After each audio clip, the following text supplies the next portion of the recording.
faster. And you got these guys that show up with, unfortunately, friends of mine like Josh Spicer, they show up with a trailer for old stuff, and they couldn't get out of their way. They didn't have no new stuff, so they had ended up packing up and going home. I mean, do you think they're Kurt and them are definitely on to something here where now that your big guys, can come there, they can get brand new sets and run up front with these Midwest guys like Hanselman and Dickerson and stuff like that?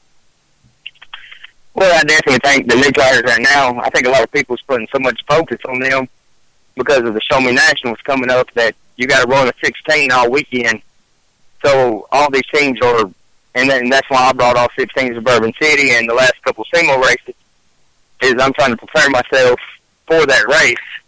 So you just kind of keep working on that until you find speed in that, and everybody's kind of put the older tire to the side and focus on that because that's the biggest money race of the year.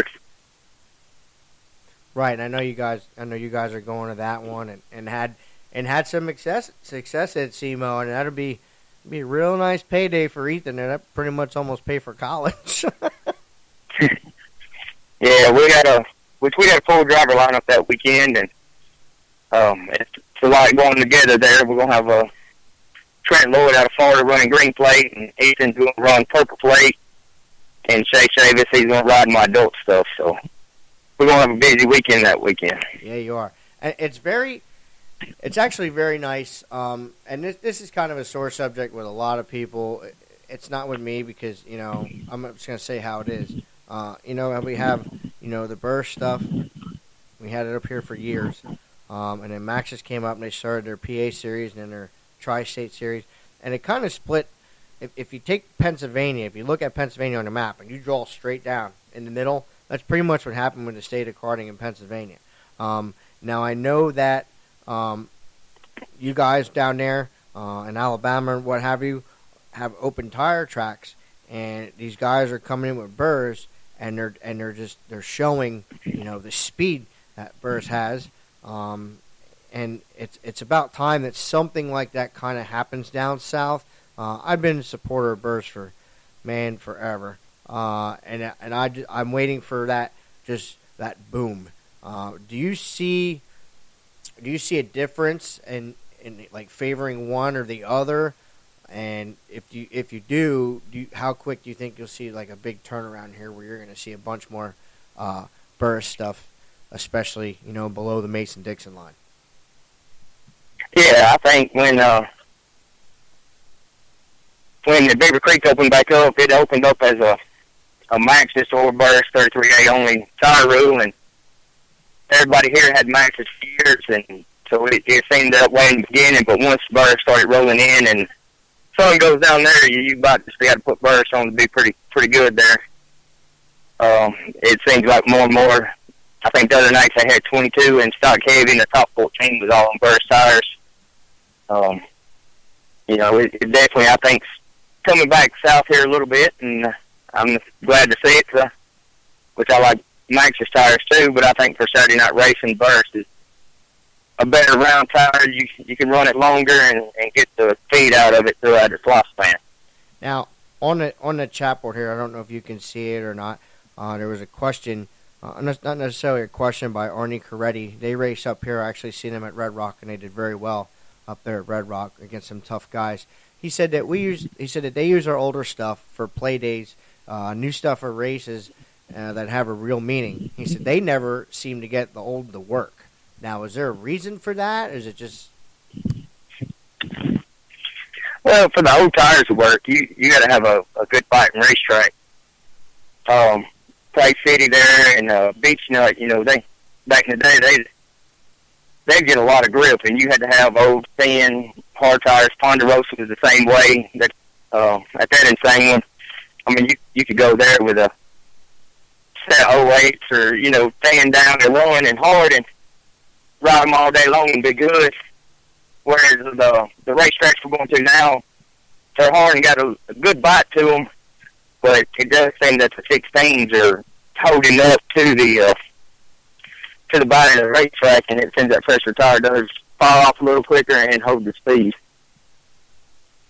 Now, chemical wise, that's pretty much much like preference wise. I know a lot of guys, especially guys that I talk to, they wipe with Acrosol.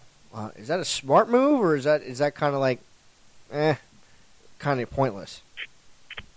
Man, chemicals is all over the board. Everybody's got their go-to and sugar pill, basically. But I use about the same chemical about everywhere I go. I was joking around last week in Bourbon City and told them I got 2 preps I use on birds.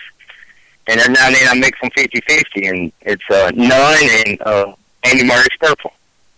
And that seems to be worked out pretty good for us so far.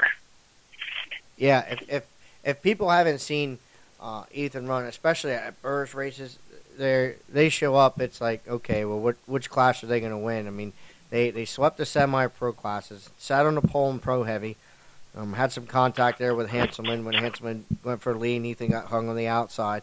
But overall, for you guys at Bourbon City, it was kind of a win-win weekend. I mean, you walked out of there with some money. He was, healthy. Nothing was junked, so that's definitely a plus. And the racetrack down there, I can't believe it. And I'm sure, like being a crew guy or a tire guy like yourself, with all that rain we had, how that track just kind of went back to the way it was.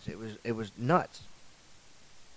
Yeah, I watched YouTube videos before we went. That's the first time I've ever been there. And, I was kind of, in my mind, prepared for a racetrack going one way, and I think all the moisture and the rain, kept it from breaking up and cracking up, and with the cart count they had, and it didn't work out in our favor.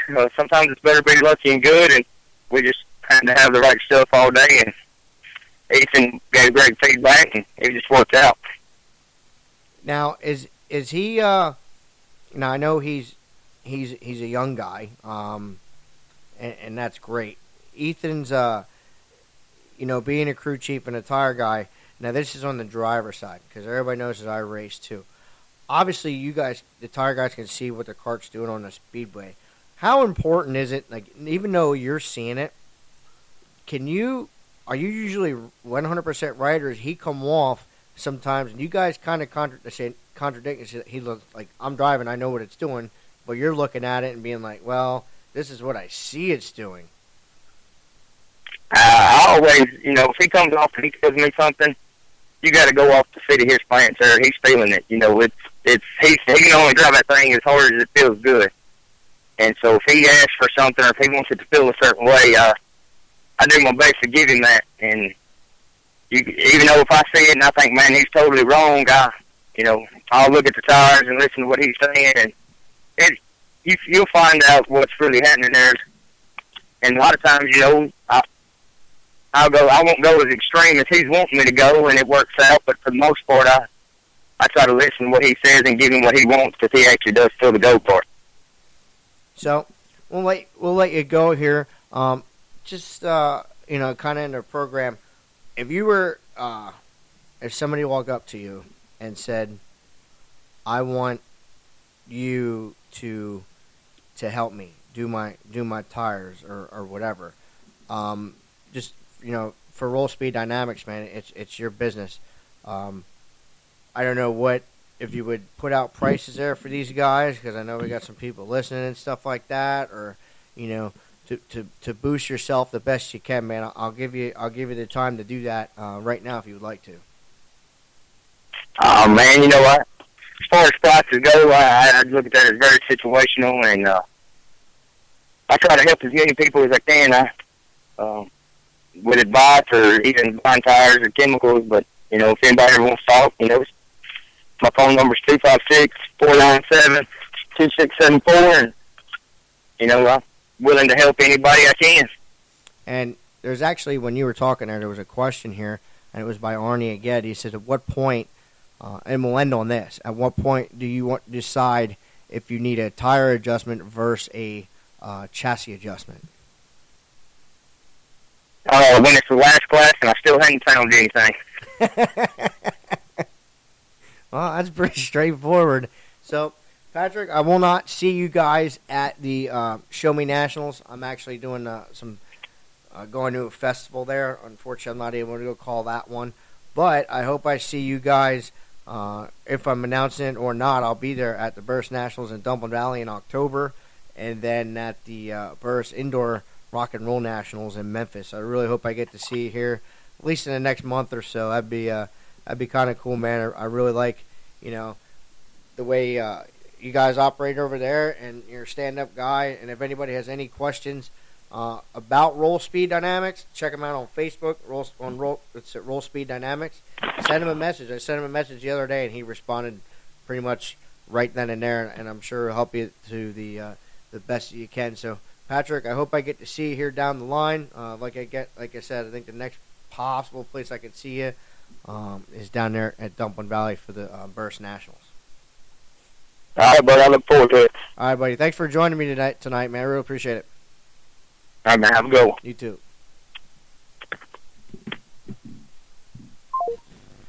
That was Patrick Gilliam from Roll Speed Dynamics, taking the time out of his busy schedule. He was actually in the shop right now working on tires. I actually called him. It's only like 6:17 down there. They're an hour difference where he's at. So we're going to take a quick commercial break. We're going to come back just to recap some things that happened at Red Rock this past Saturday, BMS, and then, of course, the Ryan Garman situation and updates that I have received from his dad. So we'll hit that here. Quick word from our sponsor. Mike Burris established Burris Racing in 1976 with an initial product line that was made up of pistons and rings for the McCullough and Italian engines, Mikuni carburetors, and motor mounts. Today, Burris Racing is best known for the American-made Burris tire, which wins major events across the globe. The business has grown from its humble beginning and now has a 13,000 square foot warehouse packed full of your karting needs. Burris Racing, winning races and made in America. All right. Burris Races, made in America. We're out there in Huntington Beach, California. Kurt and Mike Burris at the helm of that deal. Successful deal and actually getting better and better and better as we were talking to Patrick Gilliam from Roll Speed Dynamics. So this past weekend, it was a doubleheader for me. I went to Red Rock Saturday night. I always love going to that place. The racing there is actually second to none in Pennsylvania. The racetrack is phenomenal. The facility just keeps getting better and better and better. I spoke to Chuck about some things this week. I've noticed, help get my input, what have you. But to all the racers that are listening that were at Red Rock, thank you for coming to the grid. We got out of there at a great time, man. When I'm home at 1 o'clock and I'm 3 hours away, that's actually fantastic. The racing, I'm telling you, was awesome. Mike Dickerson, took the win. Quentin Graham, young gun, got second in the pro class. You had Joe Clower win the animal class. Bobby Binninger win the champ class. And Isaac Coretti led most of the race, and Spangler got by him there with, I think 1 or 2 to go. So that was a tough break for Isaac, but congratulations to Chris Spangler.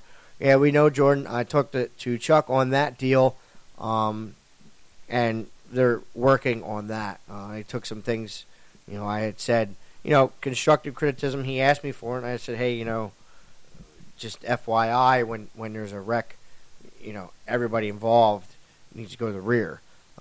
Something got twisted there, but I have to give it to them. They were 100% consistent. They never changed it. They stay with it all night long. And if you go to some tracks and stuff like that, they change halfway through the night. And I'm telling you, she was consistent. And you got to remember, there's no transponders up there. It is all hand scoring. And they did a fantastic job. I'm sitting up there trying to announce, and my mind was blown. But, my dog's going to bark now.